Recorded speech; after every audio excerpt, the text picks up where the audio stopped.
Hi guys.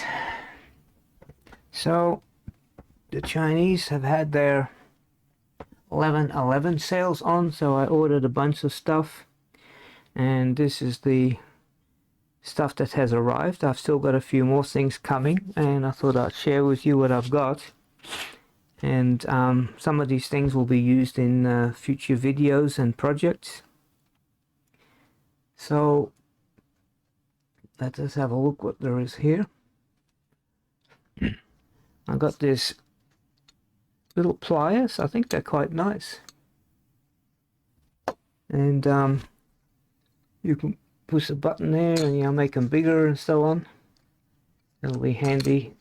Often looking for something to grip nuts with and stuff.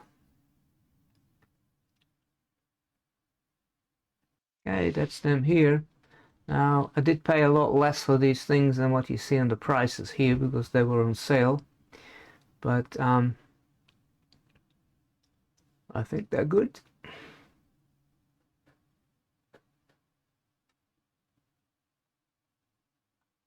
Not much else to say about those. Okay, so what's next? Okay, so next I got some solder here. This is supposed to be ordinary. I needed some thicker solder. This is like 1 millimeter, and it's supposed to be 60/40. And then I found this stuff over here. I got no idea what it is. The listing on it is quite hilarious. Let me bring it up here. Okay, it says 0.8 millimeter 100-gram lighter solder coir, high purity, new low temperature, fire strong household stainless steel solder tool. And it says it is solder free wire, low melting point, good fluidity, bright solder joints for lighters.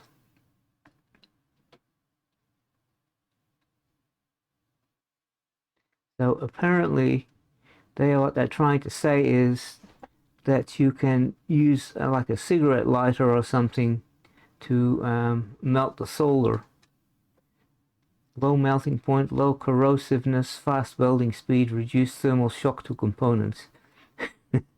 I was intrigued by that, and I thought I gotta get some and see what that's all about. So we're gonna be having a look at that. Okay, so let's have a look. I've got a little PCB over here.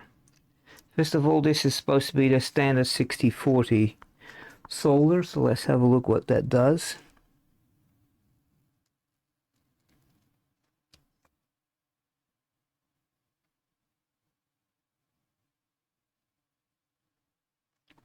Let me increase the heat a bit.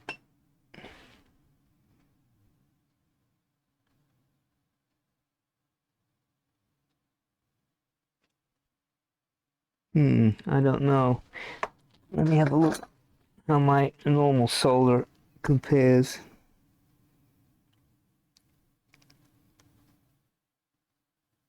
No, there's no comparison. That stuff is not very good, is it? Let me add a little bit more.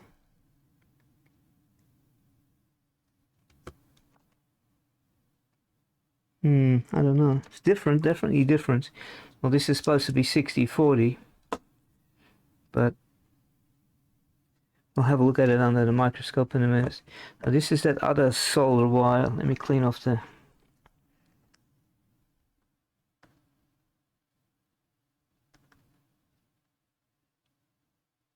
Well, for a start, it doesn't like to melt.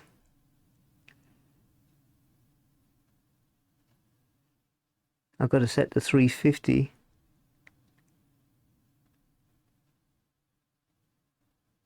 Man, that is... I have to up the temperature. Yeah, 400.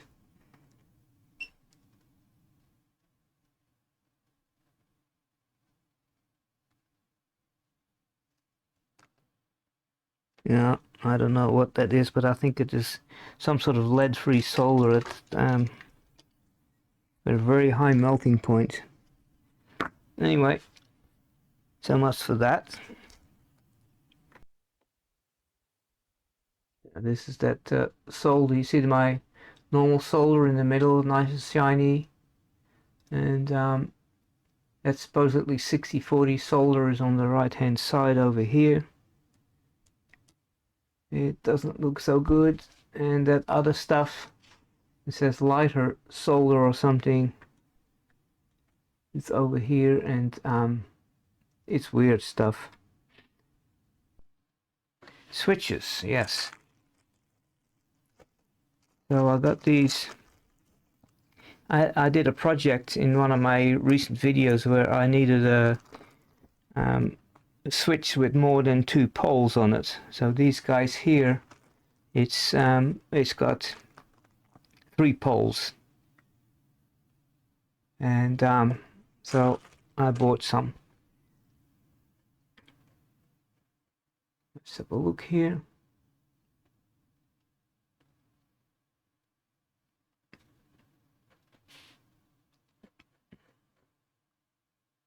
I think these are the ones that I've got. I did also buy some of these which has more positions on it also, but that didn't come in this stash here. These are the more useful ones, I think. It's actually a center off, so it'll be, this is common, and then it'll connect to those terminals, or to those terminals, or it is off. So these are good.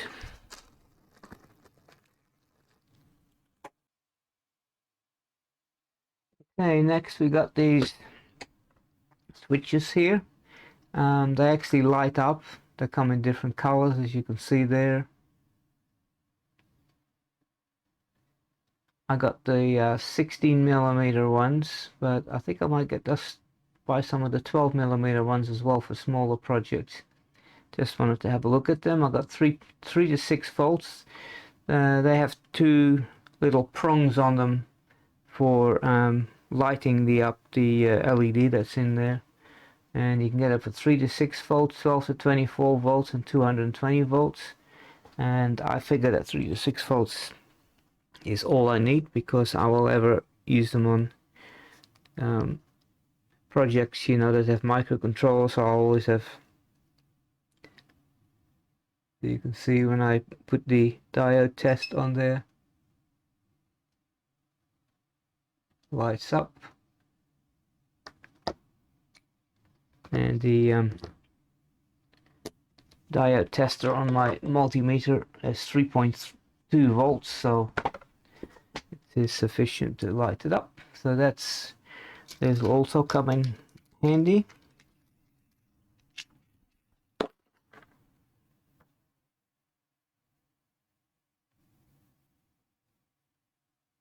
Okay, next we got these little sockets over here.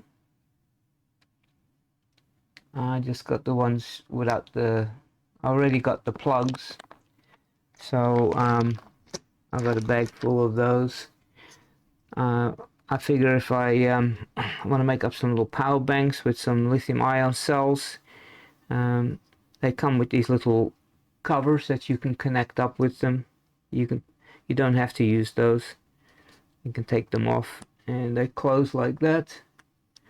And these are my existing XT60 plugs that I already have, and they plug into them like so. So that is also something useful to put in my supply.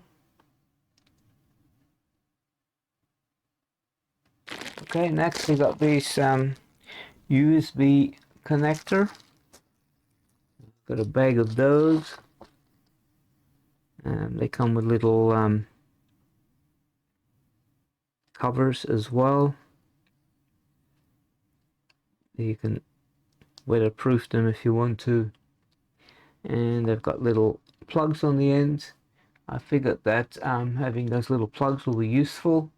Even if I don't need them, I can always cut them off and then solder it. So I think I've got a bag of 10 pieces there.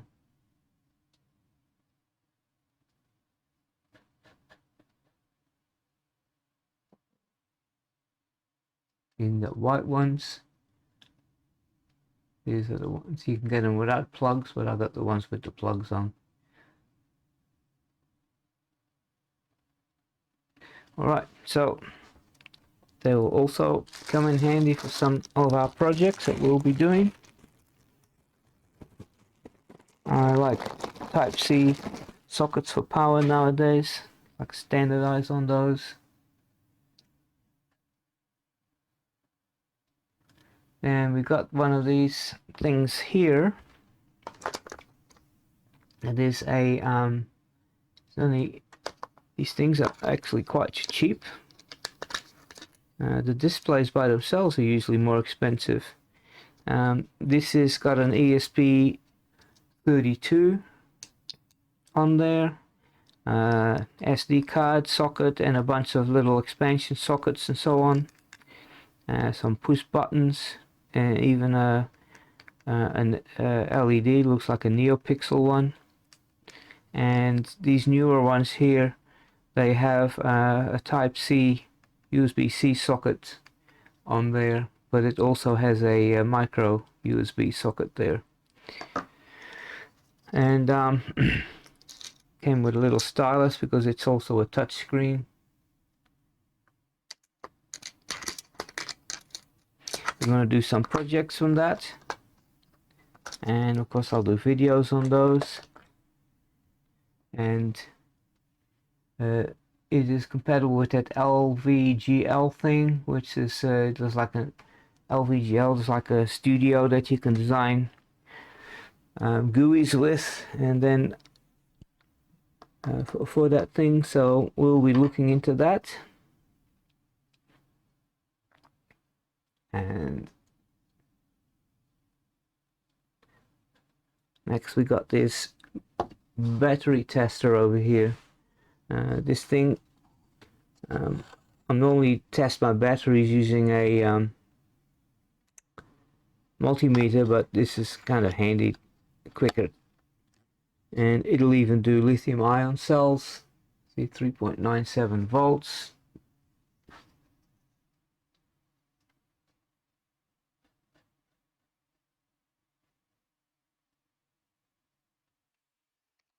And it'll do all sorts of batteries. 1.55 volts for alkaline AA, and you can do these little button cells with it.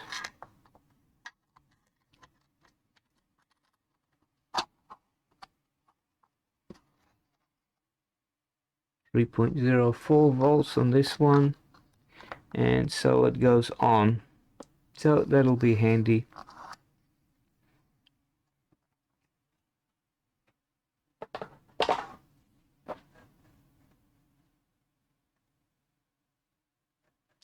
And then there is this thing here. I saw that and I was intrigued by that. I think it might come in handy, like for what they're showing over there.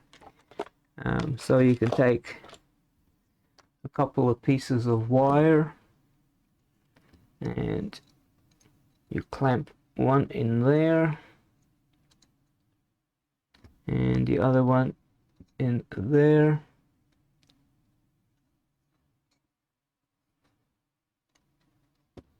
And what I like to do is just to wiggle these things together like so, and then just squeeze it.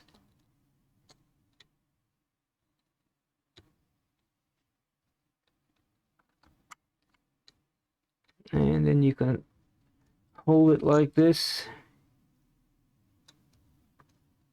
and solder on the wire. Now, there are cases, I think, this comes in handy. I do have some of these things here that I made up on my 3D printer. As you can see, there's got like slots in there, wider ones, narrow ones, and so on. And I made two different sizes of them, a narrow one and a wide one as well. And you can actually, in some cases, you can just use that and it'll work just as well. But in some cases, if you wiring something, you know, like on the car, or this thing will probably be handier because you can clamp it in, and I think that might be good. I'll try it out. So these kind of things you can also buy on AliExpress. I've noticed them. They don't cost much, but I've got a 3D printer, and you know, within less than half an hour I had these things printed out, designed rather, and then I printed them out. So that's another thing.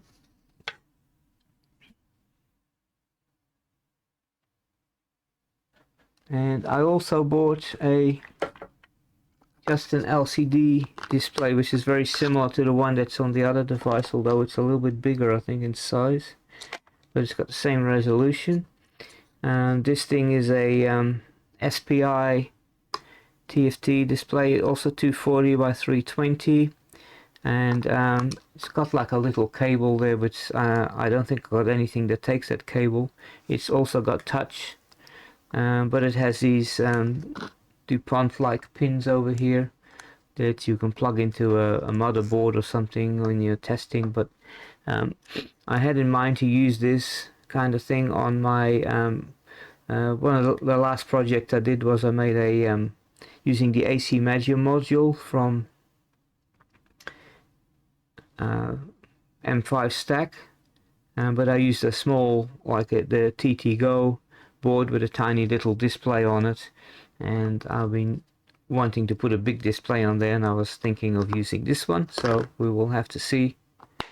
If I do that, then you will see it also in the video. And of course with this we'll be able to use the Arduino library, like that, what is it now, TFT or TF underline ESPI or something like that. So we're going to try all that out.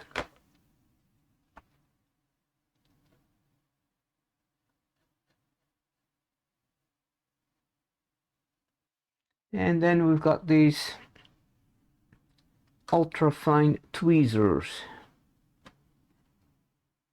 Let me grab them over here. Now these come in. I bought the set of 3, and they're actually made for you know, doing like eyelashes and some sort of stuff like that. But this one, what I want to use them for, like we've got these cheap, crude sort of tweezers, which, you know, work for larger things, but when you're dealing with really small components, like for instance on this board here, these are very teeny components. They are like they're even hard to see with the naked eye. They're probably only like less than a millimeter long or something. That they're the smallest ones that you can get. And when you use these tweezers over here, they just can't. They are too big. They can't deal with those. You squeeze them and they just come off. And these guys here, they can actually see. I can even lift the board with it. They don't come off. And so that's what you need for those tiny little components. Here's one with some bent things on it, and this one here also looked interesting. It's got like you can always use it on like this on bigger components. So, and then if you turn it around, you can again, you know, work with these little ones here. Depends how much. Again, see, it's a good grip. So you can also see I'm actually lifting the whole board just with that little component. So that's what you need those little fine tweezers for. Now they're not as good as the tweezers. I got some other tweezers here, like these are made in Switzerland. They are better quality ones than what they are even. and you can kind of tell the metal is much smoother and stuff like that. But still, these are good enough. And they were only like 348 for three of them. These ones, these Swiss ones, they cost a lot of money. You can tell that they are a little bit, not a little bit cruder than the other ones, but they are plenty good enough. So this is another good thing to have for micro soldering and stuff like that. These little components. All right. So that is what we have. Okay, well, next we have a whole box of little SMD and so on push buttons. Some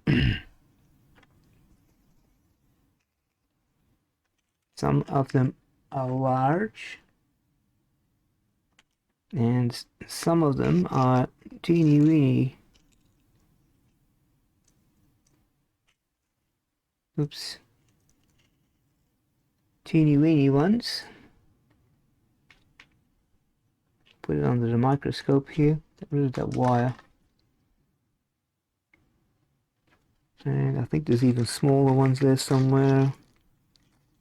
In any case, I come across, sometimes I need to repair little buttons and things. Here's another type. And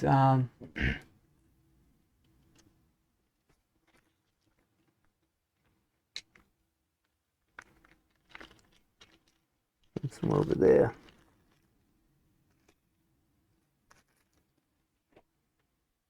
So I decided to buy a box of these things. These actually look like they are switches from a keyboard. Yeah, they even click. These guys over here.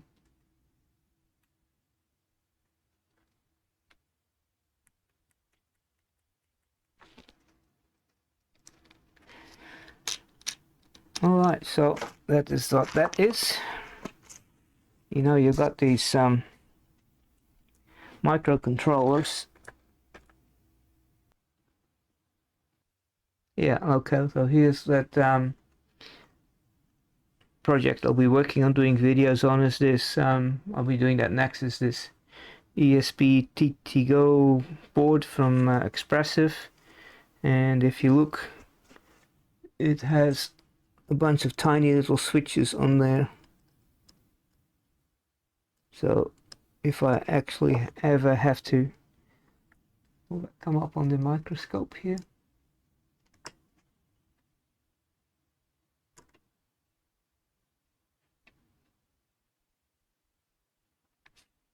Yeah, that's a push button here.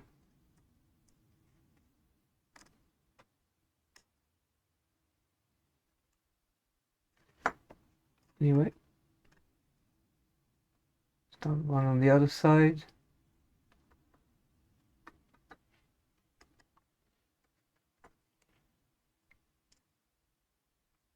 Come on, doesn't show up.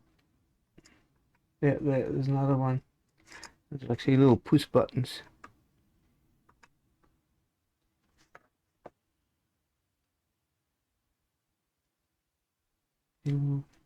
So that's what those things are. If I need to replace them or something, then I can. And of course, like this board here also has some bigger ones on there.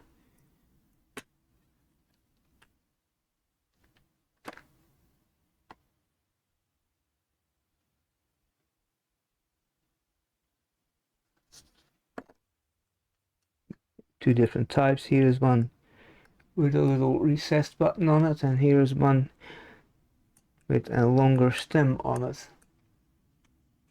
Yeah.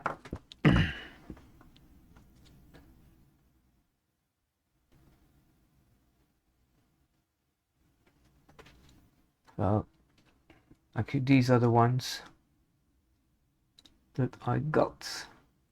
All right. And finally, there's this thing over here. Let me get rid of the microscope now. We won't be needing that anymore.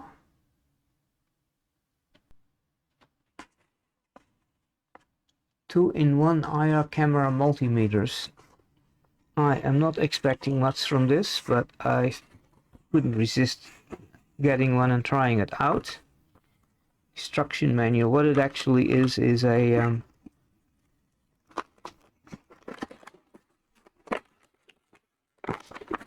little multimeter, but it is also an IR camera.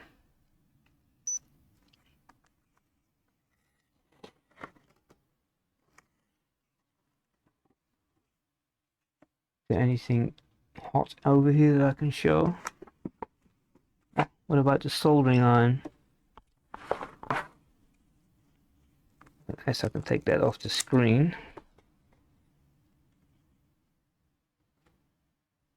Yeah, see? It's picking up the soldering iron.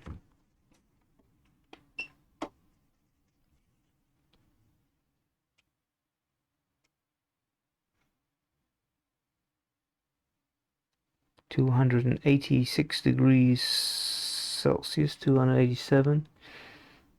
It should be higher, but I need to go to settings and actually adjust that so that it will. But what I was thinking about is whether this thing could be useful